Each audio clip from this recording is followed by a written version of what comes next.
প্রথমে দেখি টিভিএস এর একটা স্টোরি, মোটামুটি সবকিছু একসাথে করার চেষ্টা করেছে তারেক রহমানের দেশে আসা নিয়ে ইন্ডিয়ান মিডিয়ান নিউজ গুলো। টাইটেল দিছে Tarique Rahman homecoming, a view from India. Tarique রহমানের দেশে ফেরা ভারতের দৃষ্টিতে তারা বলতেছে এটা potentially game changing political moment, মানে রাজনীতির গতিপথ বদলাই দিতে পারে এমন মুহূর্ত। এখানে ওরা করছে, একটা পত্রিকা লিখেছে, ইংরেজিতে লিখেছে, ইংরেজি যেহেতু লিখেছে ঠিকই লিখেছে, তাই না? এটা বাংলা করলে বোঝা যায়, সাম্প্রতিক কিছু ইঙ্গিত থেকে বোঝা যাচ্ছে যে বিএনপি এবং ভারতের মধ্যে সতর্কভাবে সম্পর্ক পুনর্গঠনের একটা সম্ভাবনা তৈরি হয়েছে, যা দুইটা সাম্প্রতিক ঘটনার উপরে ভিত্তি করিয়া। প্রথমত উল্লেখ করা হয়েছে যে ডিসেম্বরের শুরুতে ভারতের প্রধানমন্ত্রী নরেন্দ্র মোদী খালেদা জিয়ার অবনতিশীল স্বাস্থ্যের বিষয়ে উদ্বেগ প্রকাশ করেন এবং সব ধরনের সহায়তা দেওয়ার প্রস্তাব দেন। এর জবাবে বিএনপি দ্রুতই প্রকাশ্যে এই উদ্যোগকে স্বাগত জানায় এবং মোদীর প্রতি তাদের আন্তরিক কৃতজ্ঞতা প্রকাশ করে। পর্যবেক্ষকদের মতে এই বিনিময়কে দুই পক্ষের সম্পর্ক উষ্ণ হওয়ার একটা ছোট হইলেও তাৎপর্যপূর্ণ সংকেত হিসাবে দেখা হচ্ছে। ভারতীয় কর্মকর্তারা হয়তো রহমানের, মানে তারেক রহমানের নেতৃত্বাধীন বিএনপিকে বাংলাদেশের জন্য আরো প্রেডিক্টেবল, উদারপন্থী এবং গণতান্ত্রিক বিকল্প হিসাবে দেখতে পারেন। এইবার আমরা সুবীর ভৌমিকের বক্তব্যটা দেখে আসি। হ্যাঁ, ভারত বাংলাদেশে কোন সরকার চাইবে? খুব সোজা উত্তর আমি তোমায় দিয়ে দিচ্ছি। Awami League is not in election, next best option is BNP, obviously not Jamaat. তারা অলরেডি 50 লাখ লোক নিয়ে জেহার টেয়াদের হুমকি দিচ্ছে, ফলে জামাত অবভিয়াসলি ইন্ডিয়া চাইবে না। অত অনেক কথা, ডিপ্লোম্যাটিক কথা বলে তো লাভ। কানেকশনটা হচ্ছে 71।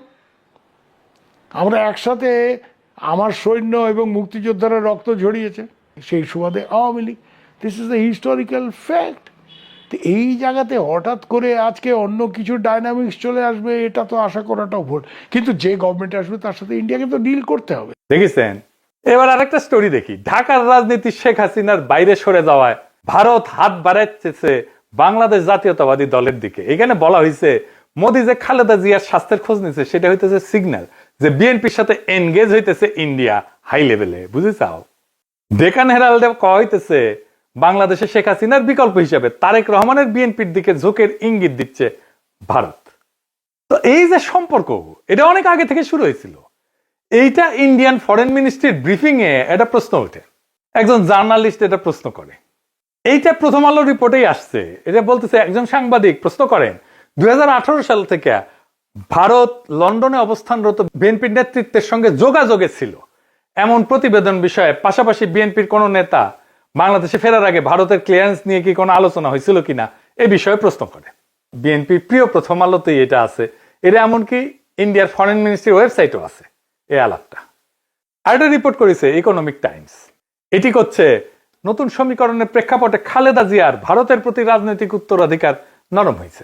এটা ইংরেজিটা খটোমটো হয়েছে, মানে খালেদা জিয়ার উত্তরাধিকারী ভারতের প্রতি নরম হয়েছে।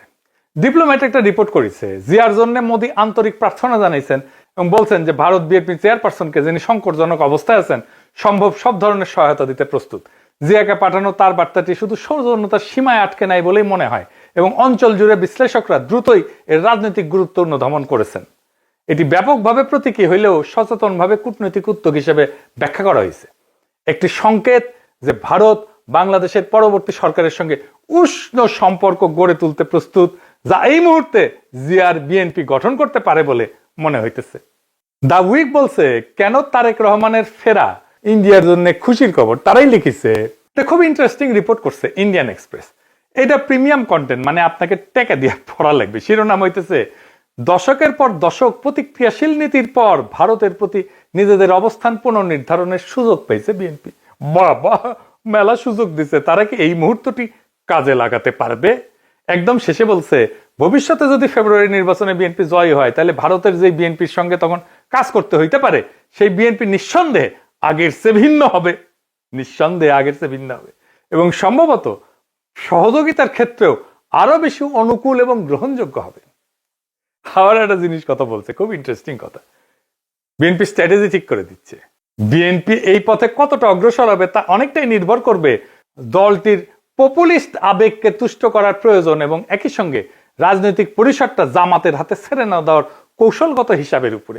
বিশেষত গত এক দশকের বেশি সময় ধরে রাজপথের শক্তির উপরে নির্ভর করার অভিজ্ঞতার পর একই সঙ্গে বিএনপিকে সবসময় সচেতন থাকতে হবে আওয়ামী লীগের ক্ষমতায় ফেরার পথ তৈরির প্রচেষ্টা সম্পর্কে।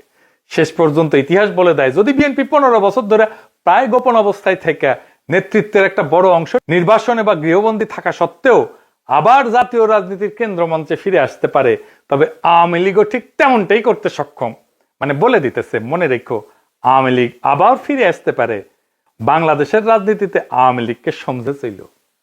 এবার দেখি ইন্ডিয়ানদের বিদেশি পোর্টালে কি বলছে বিএনপি নিয়ে।